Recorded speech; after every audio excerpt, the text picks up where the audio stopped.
Hello दोस्तों, राधे राधे। मेरे YouTube channel पर आपका स्वागत है। आशा करती हूँ आप लोग स्वस्थ होंगे, मस्त होंगे। आज मैं आप लोगों को बताने जा रही हूँ कि वट सावित्री पूजा में किन किन वस्तुओं की जरूरत होती है, क्या क्या दान के लिए सामग्री लगती है, क्या क्या पूजन के लिए सामग्री होती है और किस विधान से पूजा की जाती है। बहुत ही सरल, बहुत ही साधारण तरीके से, बहुत ही आसान विधि से मैंने पूजा की विधि बता रही हूँ मैं कि किन किन चीज़ों की ज़रूरत होती है। यह मैं दिखाने की कोशिश कर रही हूँ। उम्मीद करती हूँ कि आप लोगों को मेरा यह वीडियो बहुत ही अच्छा लगेगा, पसंद आएगा, जिसे मैं आज आपको दिखाने जा रही हूँ। सबसे पहले आप ये देखिए वट सावित्री पूजन में सामग्री क्या क्या लगती है, जिसे मैंने इस वीडियो के द्वारा आप लोगों को दिखाने की कोशिश की है। मेरा वीडियो ये पसंद आए तो लाइक, सब्सक्राइब, कमेंट और बेल आइकन जरूर दबाइएगा। बताने जा रही हूँ, जो मैं आपको दिखा रही हूँ उसको आप जरा थोड़ा ध्यान से देखिएगा, क्योंकि बहुत ही साधारण तरीके से, बहुत ही कम सामान से भी वट सावित्री की पूजन की जा सकती है और बहुत ही सुंदर और भाव से की जा सकती है। इसको मैं बताने की कोशिश कर रही हूँ, इसे आप ध्यान से देखें। देखिए, सबसे पहले सुहाग का सामान। सुहाग के सामान में क्या क्या चीजें चढ़ाई जाती हैं, क्योंकि सुहाग का ही पूजन है, इसलिए सुहाग की चीजें दान की जाती हैं, वह मैं आपको दिखा रही हूँ। यथाशक्ति आपके पास जितनी चीजें हों आप उतनी चीजें रखें। मेरे पास जितनी चीजें हैं मैं उन चीजों को रख रही हूँ और वही चीजें मैं करूंगी, उसी को मैं आप लोगों को दिखा रही हूँ। यह देखिए, मेरे पास में जो श्रृंगार का सामान है वह यह है। चूड़ी है, बिंदी, सिंदूर, महावर, आर्टिफिशियल ज्वेलरी। फिर से मैं बता रही हूँ, सिंदूर, बिंदी, महावर, आर्टिफिशियल ज्वेलरी, चूड़ी, ये सारी चीज़ें हैं। साथ में मैंने एक साड़ी रखी है, साड़ी का सेट लगाया है, साड़ी और उसके साथ में ब्लाउज पीस है जो कि अंदर ही रखा हुआ है। और आप यथाशक्ति कर दें, आप चाहें तो ब्लाउज पीस रख लें। यदि आपके पास ब्लाउज पीस ना हो तो कोई बात नहीं है, आप सिर्फ सुहाग का सामान रखें। यदि आप चाहें तो अपना सुहाग का सामान बढ़ा भी सकते हैं। उसमें पाउडर, एक छोटा शीशा और कंघी, सुहाग के सामान में आप बढ़ा सकते हैं शीशा, कंघी, पाउडर, नेल पॉलिश, काजल, इस तरह से बहुत सारी चीज़ें होती हैं। आप अपने यथाशक्ति के अनुसार सुहाग का सामान बढ़ा भी सकते हैं। मेरे पास जितनी चीज़ें थी मैंने उन सारी चीज़ों को रखी और मैंने दिखाया है। ये हुआ दान के लिए सुहाग का सामान। अब मैं बता रही हूँ पूजन सामग्री। पूजन सामग्री में देखिए क्या क्या चीज़ें लगती हैं। बहुत सारी चीज़ें अपने क्षेत्र के अनुसार, अपने घर के रीति रिवाज के अनुसार लगती हैं, लेकिन कुछ चीज़ें हर जगह लगती हैं। जो हर जगह लगती हैं वही उसी चीज़ को मैं दिखाने की कोशिश कर रही हूँ। अब मैं आपको पूजन की सामग्री दिखा रही हूँ। यह देखिए पूजन की सामग्री। चना, साबुत चना है, हल्दी, अयपन, अयपन तो आप सभी लोग जानते हैं, सूखा आटा होता है, उसमें हल्दी और थोड़ा सा पानी मिलाकर एक पेस्ट तैयार कर लेते हैं, इसे अयपन कहते हैं। अयपन, मौली, बहुत लोग इसे कलावा कहते हैं, कच्चा धागा, फूल, माचिस, धूपबत्ती, दिया। दिया देसी घी का दिया जलाते हैं, एक लोटे में जल रखते हैं पूजा के लिए। इस तरह से पूजा सामग्री हो जाती है। अब भोग के लिए देखिए क्या होता है। भोग के लिए होता है, एक थाली में आप रखिए गुलगुला, पुआ, जो कि मैंने दिखाया नहीं है पर बनता है। गुलगुला, पुआ, फल, जो भी सीजनल फल हो वह फल रखें आप। आम रखें, खरबूजा है, तरबूजा है, केला है, जो भी चीज़ रखें। साथ में फेरी के लिए चाहे तो मूंगफली का दाना रख लें, चाहे चना से फेरी कर लगा लें।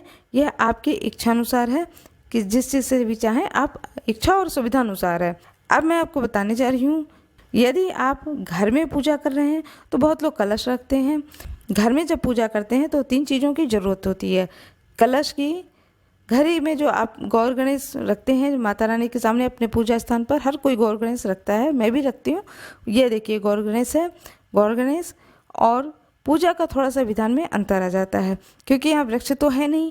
अब आप बरगद की टहनी मंगाएंगे। भोग के लिए क्या सामान है वह मैं आपको बता रही हूँ। पुआ, गुलगुला, ऋतुफल, खरबूजा हो, तरबूजा हो, केला हो, जैसा आपके घर में और होता है, जैसे आपके क्षेत्र में होता है उस अनुसार आप कर सकते हैं। यह सारी चीज़ें आप अपने क्षेत्रीय अनुसार करना है, रखना है।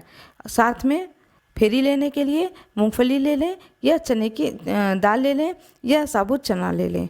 यह आपके अनुसार है, आपकी इच्छा के अनुसार है, जैसा आप चाहें वैसा करें। इस तरह से ये सारी चीज़ें, पूजन की सामग्री आपकी तैयार हो गई है। कच्चा धागा और मौली ये भी रखी जाती है। कच्चा धागे की माला बनाई जाती है, 2 माला बनाई जाती है, जिसमें कि एक माला बनता है गौर गणेश के लिए, एक माला स्वयं के लिए बनता है।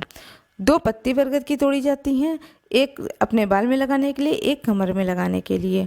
ये छोटे छोटे विधान हैं जो कि हर एक स्त्री को करना होता है। एक बांस का पंखा रखा जाता है, वह भी होना चाहिए। अब मैं एक छोटा सा विधान बता रही हूँ, यदि आप घर में कर रहे हैं तो वह 3 काम कौन से आपको करने हैं उसको मैं बताने जा रही हूँ। यदि आप घर में पूजा कर रहे हैं तो क्या करना है, एक दिन पहले गमले में बरगद की एक टहनी ला करके लगा लें।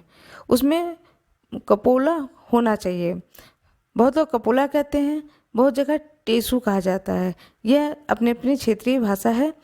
वह होना चाहिए क्योंकि पारण जब करते हैं, जब पूरी पूजा कर लेते हैं, पारण करते हैं, तो सबसे पहले उस टेसू को ही खाया जाता है, उसी से पारण किया जाता है। इस चीज़ का ध्यान रखें। जब आप घर में पूजा कर रहे हैं तो सबसे पहले दिशा का ध्यान रखें, पूरब या पश्चिम, इसी दिशा की ओर मुख करके बैठें और फर्श पर ऐपन से 5 गोला बना लें, जिसे कि मैं दिखा रही हूँ।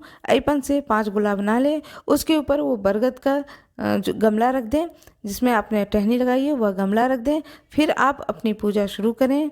वहीं नीचे ही आप गौर गणेश रख लें, जो रखा हुआ गौर गणेश इसे रख लें और इस तरह से अपनी पूरी पूजा करें। और 12 फेरे लगाए जाते हैं बरगद के, जो कि चना से या मूंगफली से आप लगा सकते हैं। और श्रृंगार का सामान उसे गौर गणेश पे चढ़ा दें, श्रृंगार के सामान को गौर गणेश पे चढ़ा दें। इस तरह से आप अपनी पूरी पूजा करें, विधि पूर्वक पूजा करें। वट सावित्री की कथा का पाठ करें यदि आप घर में कर रहे हैं तो। लेकिन यदि आप वट वृक्ष के नीचे जाकर पूजा कर रहे हैं तो वहाँ पर ज़रूरी नहीं है कि आप कलश लेकर जाएं, और न ही वहाँ पर इस तरह से 5 गोले बनाने की ज़रूरत है। ये 2 चीज़ें नहीं की जाती हैं। और ज़रूरी नहीं कि आप घर से गौर गणेश बना कर लेकर जाएं, वहाँ पर भी लोग मिट्टी से बना लेते हैं, वो तुरंत ही बनाया जाता है और जिसे पूजा करके वहीं से लाया नहीं जाता घर, वहीं पर छोड़ दिया जाता है। इस तरह से ये एक विधान है। और जब आपकी पूरी पूजा हो जाए उसके बाद में पंखा किया जाता है, जो पंखा है बांस का पंखा किया जाता है, और जो श्रृंगार का सामान है उसे बहुत दान किया जाता है। बहुत लोग वहाँ पर जो माली बैठी होती है मालिन को दे देते हैं, बहुत लोग ब्राह्मणों को देते हैं, बहुत लोग अपने ही किसी परिवार में किसी को दे देते हैं। यह अपने अपना रीति रिवाज है। किसी क्षेत्र में अमावस के दिन वट सावित्री की पूजा मनाई जाती है और किसी जगह पर पूर्णमासी के दिन वट सावित्री की पूजा की जाती है। कहीं कहीं पर 3 दिनों के लिए पूजा होती है और कहीं कहीं पर सिर्फ 1 दिन के लिए पूजा होती है। तो यह ज़रूरी नहीं है कि जो नियम इधर है वह नियम सब जगह हो। फिर भी ये ज़रूरत की चीज़ें होती हैं जो हर वट सावित्री पे हर स्त्री को ज़रूरत होती है। उतनी ही चीज़ें मैंने दिखाने की कोशिश की है जिसे मैं इसे दिखा रही हूँ। जब पूरी पूजा हो जाए उसके बाद इन श्रृंगार की वस्तुओं को दान की जाती है। जो श्रृंगार की वस्तु है उस पर दक्षिणा जरूर रख दें। इस तरह से वट सावित्री की श्रद्धापूर्वक पूजा करें और अपने खुद को सौभाग्यवती होने की मंगल कामना करें। इस पूजा का एक विधान यह भी है कि दिन के 12 बजे तक पूजा कर लें। वट सावित्री की पूजा में ज़रूरी नहीं है कि पूरे दिन आप व्रत ही करें, बहुत लोग व्रत भी करते हैं, पूरे दिन का व्रत ही कर लेते हैं, सुबह से लेके शाम तक की व्रत कर लेते हैं, शाम को पारण करते हैं। बहुत लोग पूजा करने के बाद ही पारण कर लेते हैं, बहुत लोग दूसरे दिन पारण करते हैं। यह विधि अपने अपने क्षेत्रीय परंपरा के अनुसार होता है। यह ज़रूरी नहीं है कि यह आप भी करें, ऐसा कोई ज़रूरी नहीं है। जो आपके घर का रिवाज हो वह आप अपनाएं। इसी चीज़ को मैं बताना चाह रही थी। इसी के साथ ही मेरा यह वीडियो कैसा लगा, लाइक, सब्सक्राइब, कमेंट, शेयर ज़रूर करें। धन्यवाद।